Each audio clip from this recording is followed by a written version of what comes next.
Mesdames, Messieurs les conseillers présidents, Monsieur le Premier ministre Gaïkouni, Mesdames, Messieurs les ministres du gouvernement, Monsieur le Premier ministre du gouvernement sortant, Mesdames, Messieurs les ministres du gouvernement sortant, Mesdames, Messieurs du corps diplomatique et consulaire, Mesdames, Messieurs des organisations internationales, Madame la représentante spéciale du secrétaire général des Nations Unies en Haïti, Monsieur le Président de la Cour de cassation, Messieurs du Haut État-major des Forces armées d'Haïti, Monsieur le Directeur général de la Police nationale, Mesdames, Messieurs les grands commis de l'État, Mesdames, Messieurs, j'éprouve un réel plaisir à procéder ce matin, au nom du Conseil présidentiel de transition, à l'installation, à l'investiture du gouvernement dirigé par le Premier ministre Gaïkouni, conformément à l'accord du 3 avril 2024. La mission de ce gouvernement est de travailler conjointement avec le Conseil présidentiel à juguler pleinement la crise multidimensionnelle, c'est-à-dire la crise politique, sécuritaire, humanitaire, qui s'est aggravée depuis l'assassinat du président de la République le 7 juillet 2021. Monsieur le Premier ministre, il revient à votre gouvernement de rétablir la sécurité, relancer les activités économiques et sociales dans ce pays ravagé par la violence des gangs armés, réveiller les consciences et mobiliser toutes les énergies afin d'ouvrir la voie à l'organisation d'élections libres, démocratiques, crédibles, transparentes, dont les résultats seront acceptés par tous et toutes. Pour y arriver, vous mettrez en application la feuille de route de la transition prévue par l'article 45 de l'accord du 3 avril 2024 pour une transition pacifique et ordonnée. Qu'il me soit permis de mettre l'accent sur les 3 points suivants de ce tableau de bord appelé à guider les actions du gouvernement pendant la période de la transition.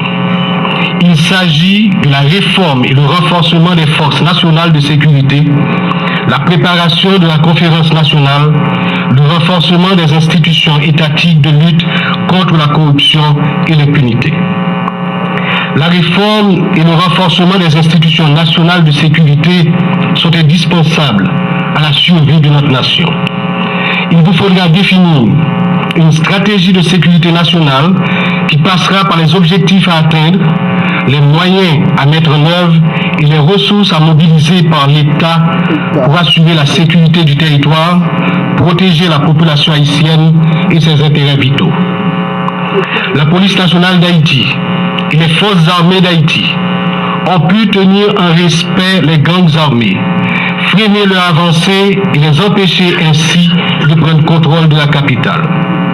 Je salue au nom du Conseil présidentiel le déploiement des forces armées d'Haïti dans les aires protégées de l'aéroport international Toussaint-Louverture. De même, les agents de l'unité de sécurité générale du Palais national ont assuré avec vaillance la protection du périmètre rapproché du Palais national. Il importe de reconnaître l'impact très positif de la création et du déploiement de l'unité tactique anti-gang UTAG sur l'arrogance des gangs armés dans l'aire métropolitaine de Port-au-Prince. Sans vous demander de vous lever, je me courbe et je vous invite tous à observer une minute de profonde réflexion en mémoire des agents de l'UTAG assassinés ce dimanche à Solino au bad de Delma. Fermetus Emelin, Peter Wilkins Jr., Clovis Peterson.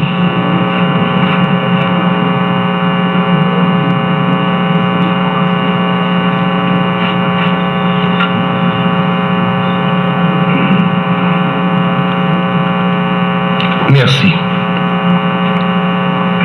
Les résultats concrets obtenus par les forces de sécurité nationale, engagées de manière déterminée contre l'emprise des gangs armés sur la population, en dépit de la faiblesse des moyens dont elles disposent, sont aussi liées aux manifestations de solidarité, de soutien de partenaires amis de la communauté internationale envers qui le Conseil présidentiel de transition, par mon organe, témoigne ici sa reconnaissance.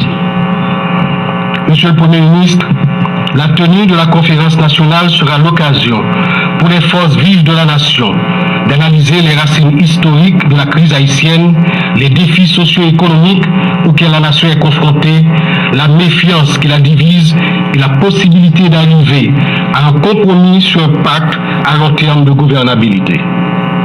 Quant au renforcement des institutions étatiques de lutte contre la corruption et l'impunité, ces fléaux qui exacerbent les inégalités sociales et réduisent les opportunités d'emploi dans le pays, il devra être mené avec courage et détermination de manière à garantir aux générations futures que demain sera un autre pays.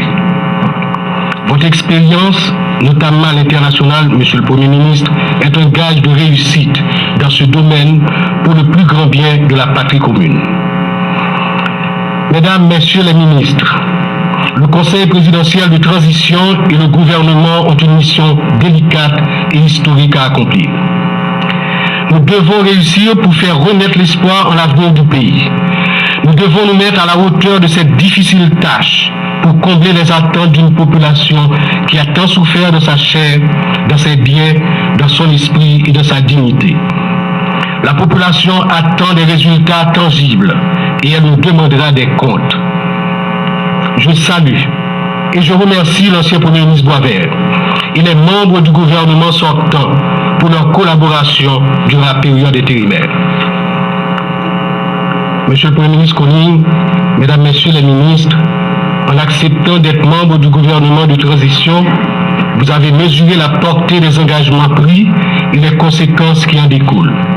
Vous êtes donc liés aux obligations de résultat du moment. Sachez que vous êtes régis par le principe de solidarité gouvernementale.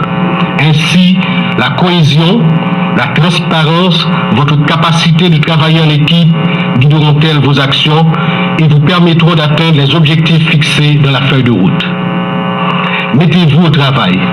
Mettons-nous au travail. On travaille ensemble. On met main pour avancer la tête ensemble.